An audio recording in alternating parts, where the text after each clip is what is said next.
All right, so you want to dive into this S-100 hydrographic data standard. It's supposed to be a game changer for navigation. But there are, well, some choppy waters around how it works with how everything works right now. Yeah. We're looking at Andre Sabadash's take. He's the CEO of Geophone SW. And his critique, kind of a doozy. He doesn't pull punches, and for good reason. Oh. The S-100 is being sold as this universal model for maritime data, right? Right. Seamless sharing, everything playing together. That sounds fantastic. On paper, who wouldn't want all their maritime data speaking the same language? Exactly. It'd be huge for efficiency, safety, everything. Exactly. But that's the thing. Sabadash hits on a huge problem. The S-57. That's the current standard for electronic navigational charts, ENCs. The bread and butter for most ships today. So two different systems trying to do similar things. Bound to be some friction there. More than friction, it throws a wrench in the whole universal idea of S-100. Okay. Imagine, right, a captain. Yeah. They've got access to the latest, greatest 3D seafloor map. That's the S-102 Beta S-100 promises. Incredible detail. But then they need to check their route, right? They're stuck turning to their trusty, but separate S-57 chart. It'd be like, I don't know, using Google Maps for your street view, but having to pull out a paper map to actually plot your route. Not exactly ideal when you need to make a split-second decision in the middle of the ocean. Right. So we're not just talking about a technical incompatibility here. This is a real-world headache. Oh, absolutely. And a safety hazard, potentially. Plus, on top of that, let's not forget the financial side. Sabadash, he really digs into this, replacing S-57, which has been around for decades. That's no small thing. Right. The investment in software, the training, the sheer volume of data collected using the S-57. Switching everything over to S-100 overnight, not feasible. So, sticker shock for anyone even thinking about adopting S-100. Massive. Maritime administrations, many already on tight budgets, looking at potentially running both systems simultaneously for years. Oh boy. Double the work, double the cost. Not good. Okay, so we've got this great new system. Doesn't play well with the old one, but scrapping the old one is a logistical and financial nightmare. Sounds like we're stuck. See, this is where Sabadash gets really interesting. He proposes a solution, the S-157. Instead of this huge disruptive overhaul, he suggests encapsulating the existing S-57 data within the S-100 framework. So instead of forcing a clean break, it's like building a bridge between the old and the new. Exactly.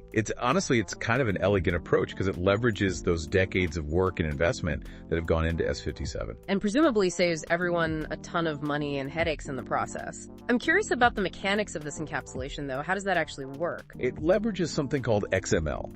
Essentially, it's a way of describing the existing S-57 data so that the S-100 system can understand it. Think of it like creating a translation guide, but for data. So we're not throwing away all those valuable S-57 charts, we're just teaching the new system to read them. Exactly. And that's a key point Sabadash makes. This is about practicality.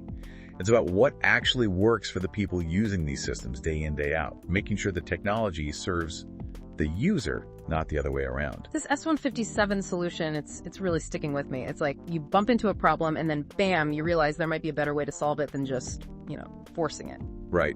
Like thinking about who's actually using this stuff, what they already have. It makes the solution so much more elegant.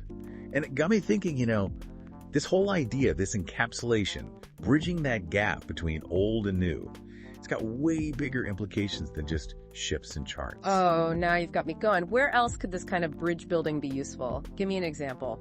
We'll take healthcare, for example, right? Yeah. They're always getting new tech, but there's tons of old data stuck in outdated formats. Or even manufacturing, all those supply chains running on a hodgepodge of different systems. Imagine being able to make that all work together. Game changer. Yeah, no, for sure. It's like, we make the tech. It shouldn't make us crazy trying to use it. But hey, before we get too far ahead of ourselves, let's get back to S-157 for a sec. We talked about the what and the why, but I'm kind of fuzzy on the how.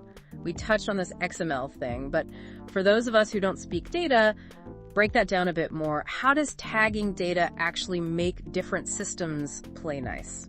Okay, so imagine two people. They speak totally different languages.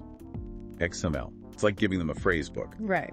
Each phrase is linked to its equivalent in the other language. They get the basic meaning even if they don't speak each other's language perfectly.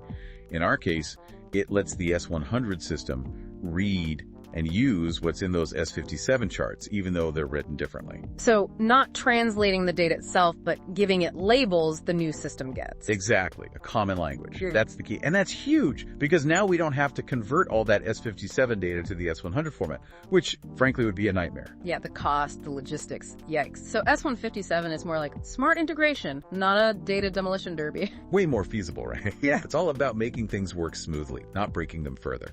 Plus, we can upgrade things gradually. Maritime folks can start using the S-100 data as it comes out.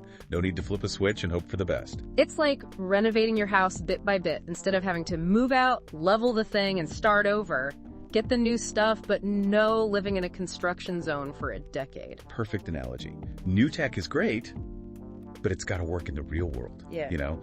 And this opens up a ton of possibilities for the future of navigation. All right, so we're back, and I gotta say, thinking about the future with this S-157, it's got me seeing some serious potential here. Yeah, the possibilities, they get pretty wild when you really start digging in. Like imagine, right? Every ship out there, not just the big cargo ships, but even like little fishing boats. And they've got this like crystal clear, constantly updating view of the ocean. Everything. Exactly. Water depth, currents, what's on the sea floor, even weather patterns, all of it. Right there. Real time. Like having X-ray vision, but for the ocean. And it's not just about, dodging obstacles. It's about using that knowledge to make everything smoother, faster, safer. Absolutely. Think about fuel efficiency for shipping companies, right?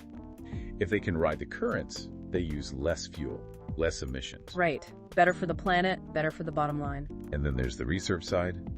Imagine scientists getting real-time ocean data from ships all over the globe. We could learn so much more, so much faster about climate change, ocean health, the works. Yeah, and let's not forget the safety angle. I mean, with that kind of awareness, we could potentially avoid so many accidents, groundings, collisions, things that put lives at risk and damage the oceans themselves. It's really a whole new era for how we interact with the sea. Yeah. And this S-157, it might be that first big step. Well, because someone took the time to say, hey, maybe there's a better way to do this. It's like instead of just trying to impose the new thing, we find a way to make it work with what's already there. Collaboration over demolition, right? Exactly. And the result, we might end up with a much deeper understanding and a much healthier relationship with the oceans. Couldn't have said it better myself.